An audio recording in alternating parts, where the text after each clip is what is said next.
Hi, Bill Applegate here. Today we're going to be looking at 12-bar blues. We're going to be looking at it in three different steps.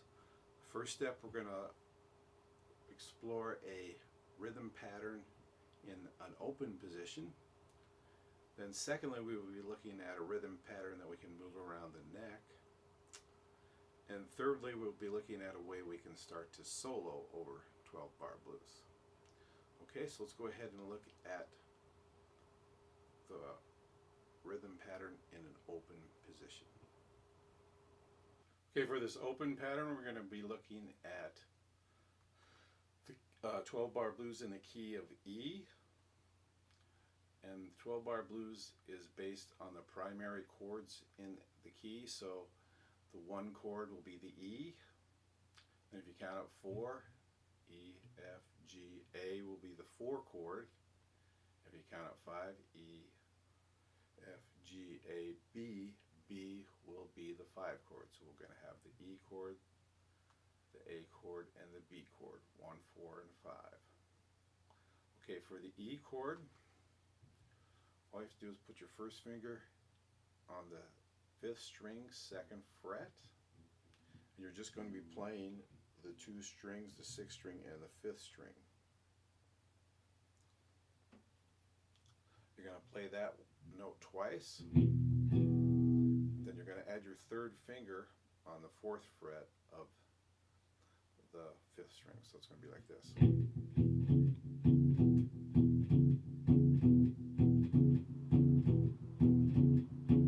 Okay, so these two will be the first beat.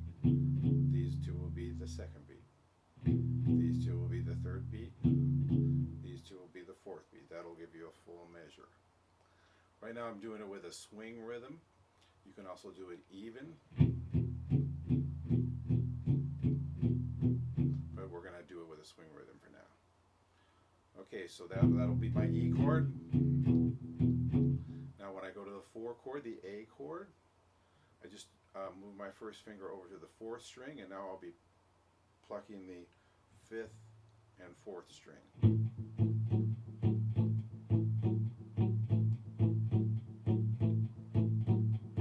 Okay, then I'll go back to the 1 chord, the E chord.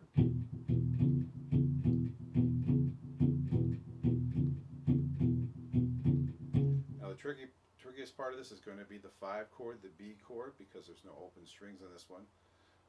You already have your first finger here on the 5th string, 2nd fret. You're going to leave that there from the E chord, and you're just going to place your 3rd finger here on the 4th string, 4th fret. And then you have to reach, this can be the tricky part, you have to reach your pinky all the way up here to the 6th fret, still on the 4th string. Now, you know, when I teach, I try to get people to play close to the fret, but in this case, you might not at first be able to reach. So even if you can reach right here, it's going to sound okay. So you're going to. Okay, then when you go to the A chord, all you have to do is move this first finger over here to the 4th string and lift everything else.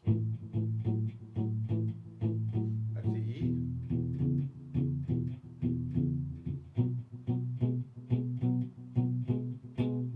Let's try I'll play through the whole progression now without a repeat. Here we go.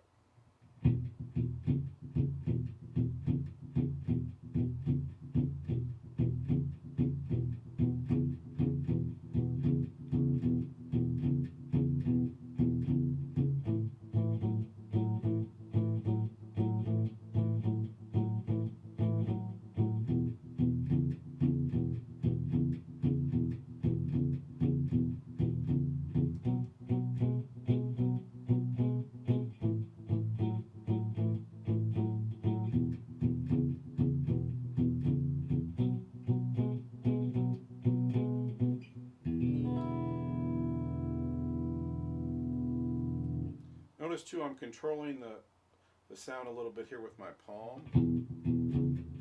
You can experiment with how much you want to use in different situations to get more of a muted sound or more of an open sound, I guess.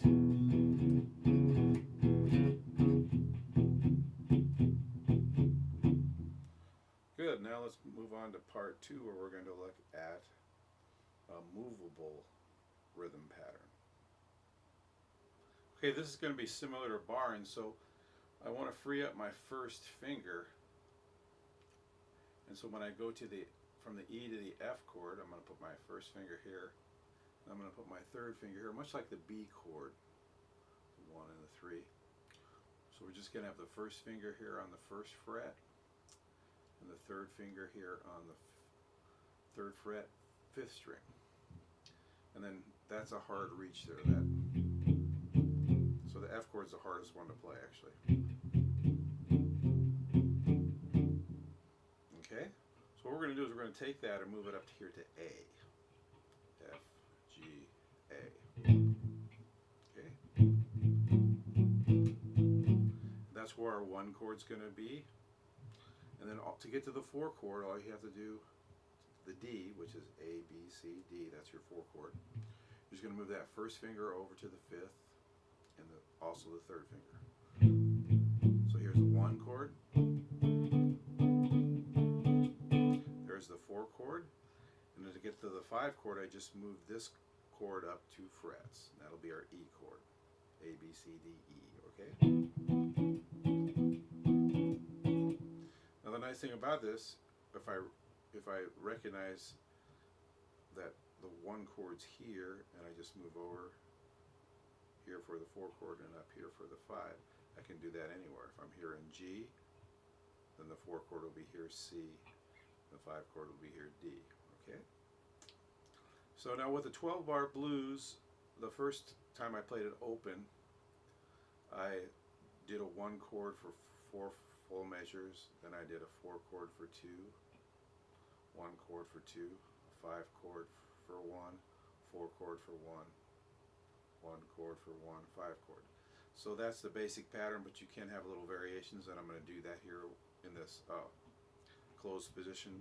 We're going to do a 4 chord in the 2nd measure, and then go back to the 1 chord, give it a little variety.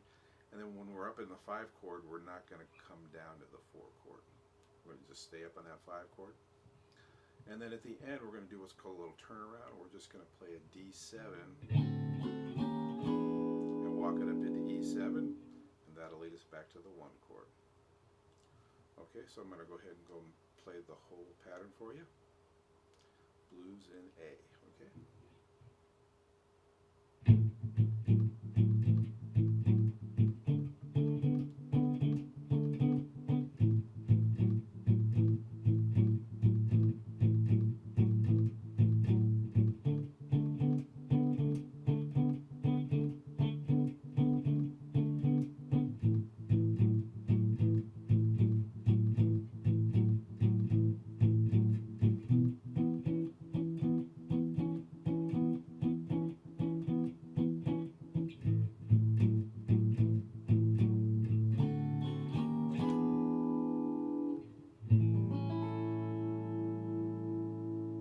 So now you're able to move that around. If I wanted to move it up here to B, there would be the 1, there would be the 4, F sharp would be my 5.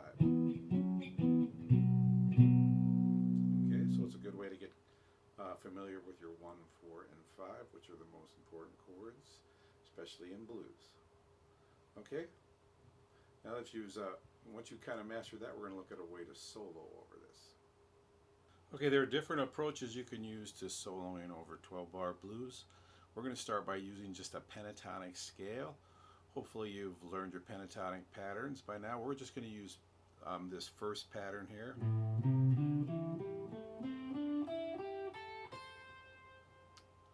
Okay, 1, 4, 1, 3, 1. Notice here I'm on the 5th fret, so I'm in A. It's actually an A minor pentatonic.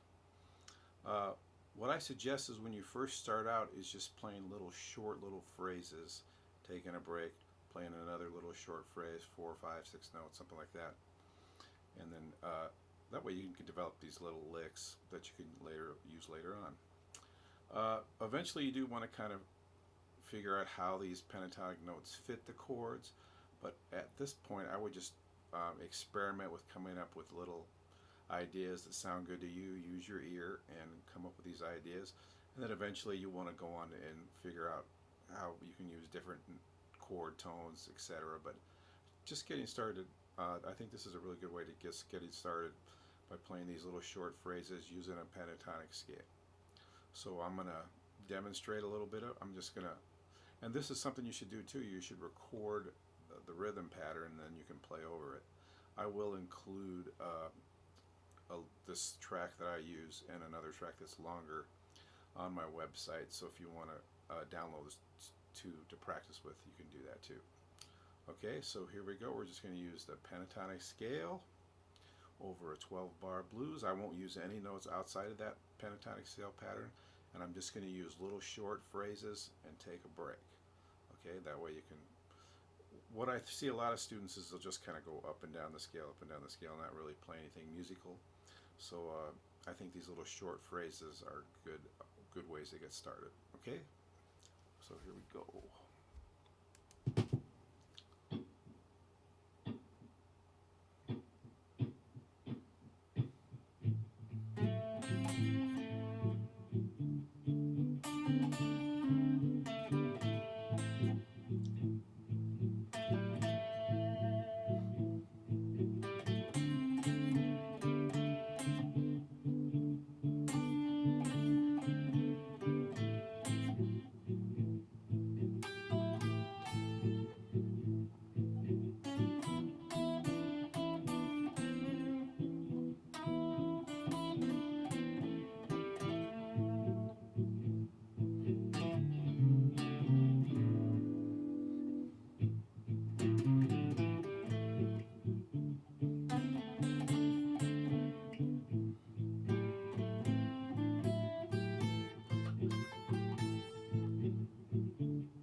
Okay, hopefully this will give you some more to start soloing over 12-bar blues.